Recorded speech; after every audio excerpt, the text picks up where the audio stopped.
Nous allons commencer avec l'honorable Henriette Ouamou. La députée nationale honorable Henriette Ouamou a exigé à Azarias Rouberois un plan de sortie des crises devant permettre aux communautés autochtones de la province du Sud Kivu de ne pas être dépossédées de leurs terres. La problématique de l'érection de la commune rurale de Minembwe a fait couler beaucoup d'encre et de salive. C'est en réalité une crise.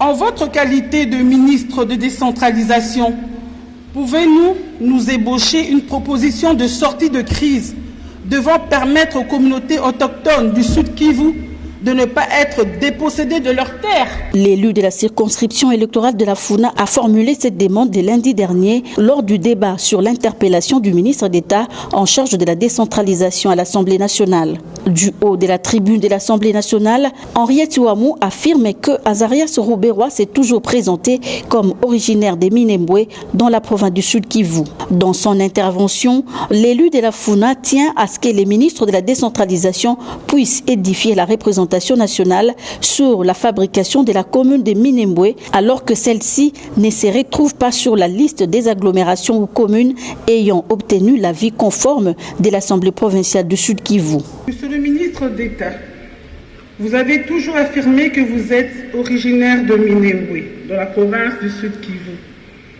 À ce titre, et en votre qualité d'homme politique et ministre en charge de la décentralisation depuis plusieurs années, pouvez-vous édifier la représentation nationale sur la fabrication de la commune nationale rurale plutôt de Minembwe, alors que celle-ci ne figure pas sur la liste des communes rurales ayant obtenu l'avis conforme de l'Assemblée provinciale du Sud Kivu, comme l'exige la loi sur les entités territoriales décentralisées en date du 7 octobre 2009.